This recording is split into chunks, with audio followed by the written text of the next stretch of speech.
Bilime inanmıyorum. Her zaman her şeye açık fikirliyim. Burada satanist bile olurum yani.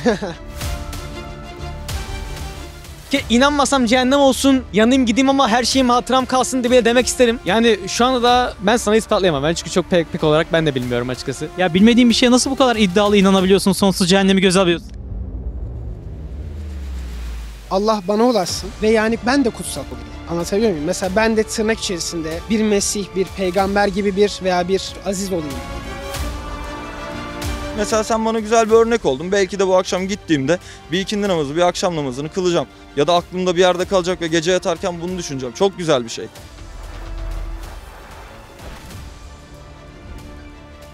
Kur'an'da 2 kez besmele geçen sure hangisidir?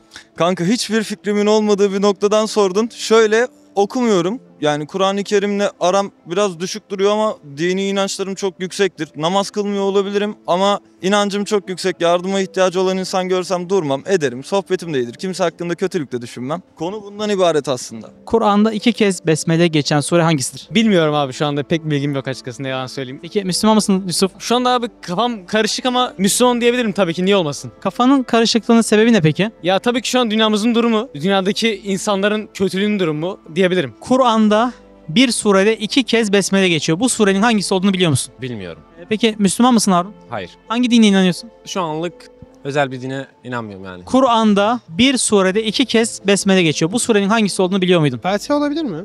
Tahmini. Ya şahsen bilmiyorum. Eyvallah, Müslüman mısın? Şüphelerim var bakalım. Her zaman her şeye açık fikirliyim. Burada satanist bile olurum yani.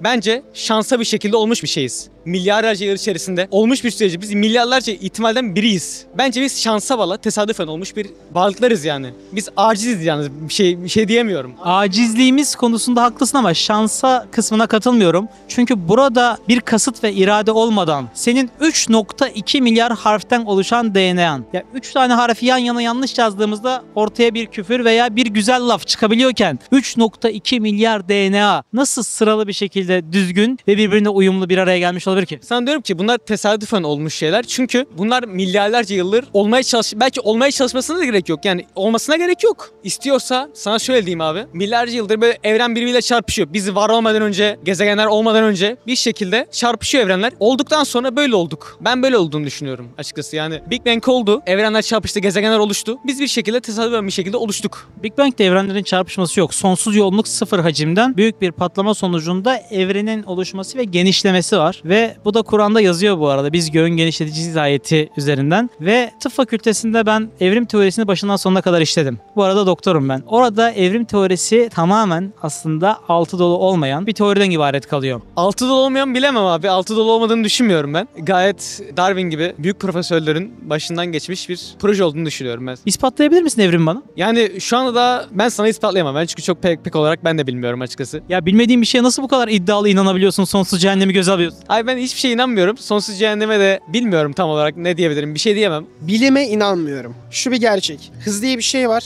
Metre diye bir şey var. Kilogram diye bir şey var. Hepsinin bir ön kabulü var. Örneğin 3 boyutu kabul ediyoruz. İşte kütle çekimini kabul ediyoruz. Bu yasalar da başka şeyleri kabul ediyor ve aslına bakarsanız her şey bir ön kabul üzerine kurulmuş. Ve dolayısıyla zaten bunun sonucunu da şu şekilde görebiliyoruz. Bilim mesela bir gün diyor ki yumurta zararlıdır diyor. Öbür gün diyor ki faydalıdır diyor. Basit bir örnek oldu ama ya anlamışsınızdır bence ne demek istediğimi. Dolayısıyla bilimle kanıtlansa bile %100 emin olamayabilirim. Ama şüphelerim oldukça derinleşir. Ya inandığını söyledin, çok güzel. Peki bu inancın bir gereği olması gerekmiyor mu? Ben bunu sormak istiyorum. İnancın gereğini sen şu an felsefik olarak mı soruyorsun, dini olarak mı? Dini olarak da felsefi olarak da. Zaten din ve felsefe birbirinden ayrı değil aslında. Değil zaten. Din felsefenin bir payı, bir parçası. Bu farklı bir boyut. Şöyle söyleyeyim, sadece yaşamak bile yeterli değil mi? Yani senin bu dini yaşaman, namazlarını 5 vakit vaktinde güzelce kılman, dışarıda örnek bir Müslüman olman kaldı ki yakın zamanda bir beyin kanaması geçirmişsin. Bir sonraki gün tekrardan bir beyin kanaması veya bir trafik kazasında ölmeyeceğin kesin bir garantisi yok, doğru değil mi? Evrende şu anda matematiksel formüller işliyor mu? Yani yer çekimi var mı? Örnek veriyorum, bu mikrofonu şu an bıraksam yere düşecek mi? Düşer. Demek ki yer çekimi işliyor değil mi? Evet. Kütle çekimi işliyor. Evet. Gezegenlerin birbirinden uzaklaşması formülü işliyor, doğru mu? Evet. Şimdi bir formül işliyorsa bu formülü her an işleten birisinin olması gerekmez mi? Bir düzen, bir kanun var ve muazzam şekilde uyuluyorsa bunu uygulayan birisi vardır, doğru değil mi? Doğru. O zaman bu formülleri de işleten birisi vardır. Örnek veriyorum. Kütle çekimi 1 bölü 10 üzeri 12. Herhangi bir sapmaya uğrasa şu an sen burada olmazdın. Örnek veriyorum, senin kan damarlarının içerisinde trombosit diye bir partikül var. Biz bunu kan laboratuvarlarda ölçüyoruz. Bunun yüksekliğinde kan çok fazla pıhtılaşıyor. Pıhtılaşan kanın beyninde bir inmeye, bir felce sebep olacak. Eğer tam tersi olsa, prostaglandinler fazla olsa bu defa kanın çok sulanacak. En ufak bir trafik kazasında, herhangi bir elini kolunu bir yere çarptığında kanamadan öleceksin. Her an bu denge sende sağlanıyor. Damarların içerisindeki kan temizleniyorsa, 7 günde bir trombositler yapılıyor ve yıkılıyorsa ve bunun 150 bin ile 450 bin arasında bir dengede kalıyorsa, her an bu denge sağlanıyor ve benim kontrolümde değil bu denge. Şu an ben bunu kontrol edemiyorum. Ben hadi trombositlerimi kontrol edeyim, hadi şu an beyaz küreleri kontrol edeyim, hadi biraz daha kırmızı küreleri kontrol edeyim demiyorum. O zaman bunu kontrol eden birisi var demem gerekiyor. İnsanlar kötü diye yaratıcının varlığı veya yokluğuna bu bir etki eder mi? Abi edebilir diyebilirim. Yani bence etmesi lazım. Çünkü insanlar, cidden çok kötü insanlar var yani dünyada. Özellikle ülkelerin durumu, İsrail'in durumu diyebilirim, Amerika'nın durumu, böyle ülkelerin durumu. Cidden kötü bir durum yani. İnsanlar çok kötü. Peki haşa, yaratıcı olmasa kötülüğü yapan kim oluyor? İnsanlar. Yaratıcı varken de insanlar zaten. Akla kapı açılır, irade elden alınmaz ki. Burada aklımızı kullanalım ve iyi ve kötü ortaya çıksın. Doğru ve yanlış ortaya çıksın. Elmas ruhlularla kömür ruhlular ortaya çıksın. Çünkü eğer zaten burada doğrudan bir müdahale olsa imtihan sırf ortadan kalkar, doğru değil mi?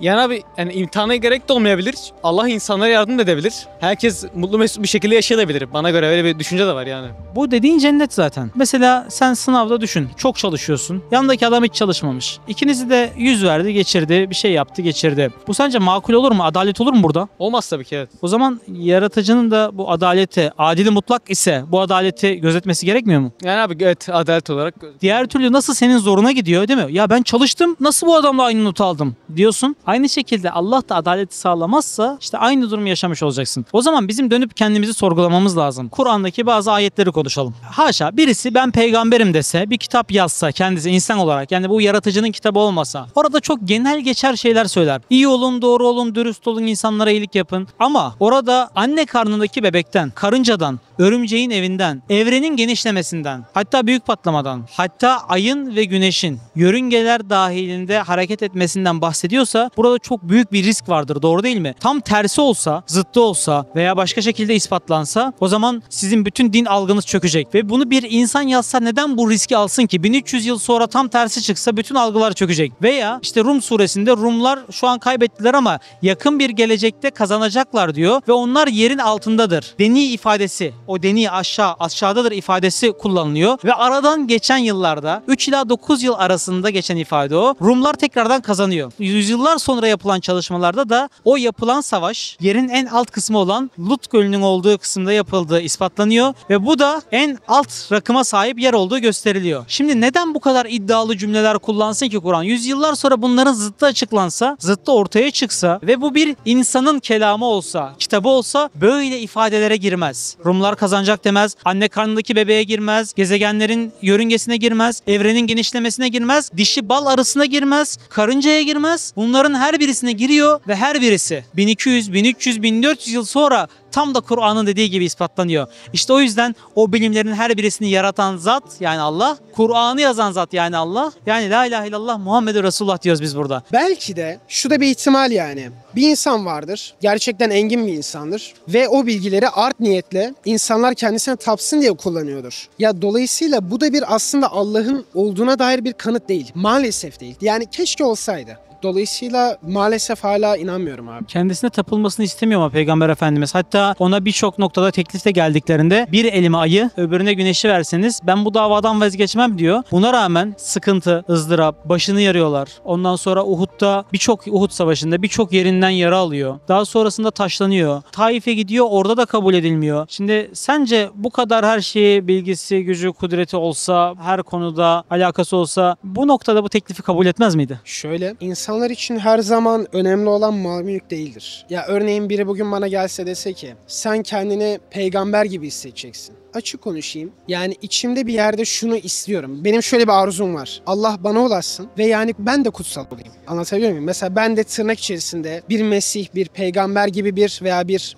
saint, Türkçesini hatırlayamıyorum. Azize veya Aziz daha doğrusu, Aziz olayım. İsterim. Ya kim istemez ki Allah diye bir varlık olsun ve benimle iletişime geçsin. Ya dolayısıyla burada insanların arzularını, isteklerini tam olarak bilemeyiz. Her zaman istenen şey mal mülk değildir. Ya bir insan Allah olmak istemeyebilir ama bazen bir peygamber olmak isteyebilir. Veya işte ben saraylarda yaşayayım demeyebilir ama insanlar beni peygamber olarak bilsin ve yüzyıllarca kitaplardan işte konu geçeyim vesaire tarzı isteyebilir yani. Şöyle bir yanlışlığı var bu önermenin. Bir insan Allah'a dair yanlış bir ifadede bulunduğunda eğer peygamberse burada ne kadar büyük bir azapla karşı karşıya kalacağının farkındadır. Doğru değil mi? Çünkü Allah'ı kendi nefsine göre konuşturmuş olur. İşte kendi uydurması değilse de zaten peygamberdir. Evet, bu da ihtimaller dahilinde. Doğru. Az önce hani benim sorduğum sorunun cevabı Neml suresiydi. Yani Kur'an'da 2 kez Besmele geçen sure Neml suresi. Neml karınca demek. Orada geçen ayet 18. ayette şöyle bir ifade geçiyor. Karınca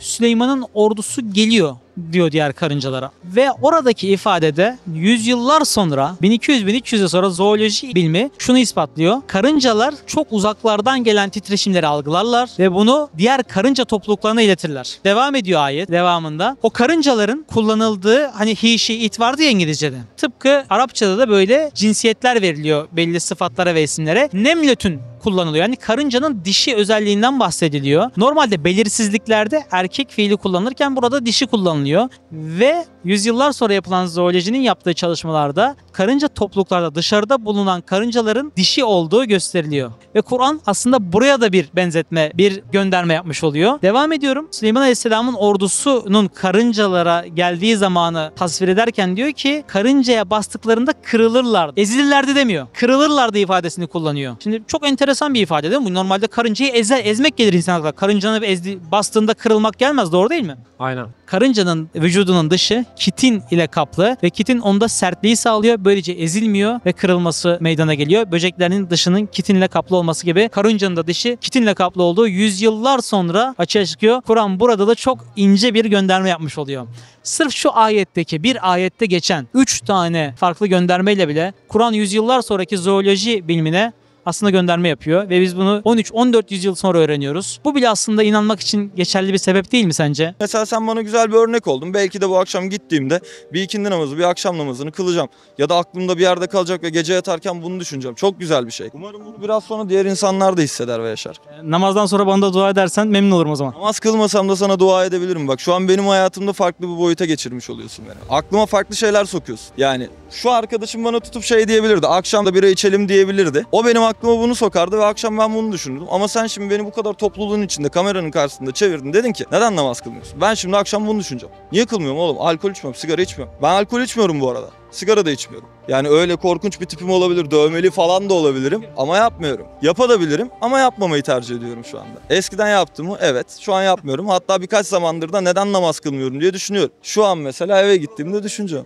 O zaman bugün bir bismillah diyeceğiz. Diyeceğiz. Yayınlayabilir miyiz? Tabii ki de sıkıntı yok. Çok memnun oldum. Teşekkür ederim. Ben de memnun oldum. Çok teşekkür ederim. Eyvallah. Yayınlayabilir miyiz? Yayınlayabilirsiniz. Teşekkür ederim. Çok sağ ol. Rica ederim. Teşekkür ediyorum. Yayınlayabilir miyiz? Tabii, sorun yok. Yayınlayabilir miyiz? Tabii ki yayınlayabilirsin.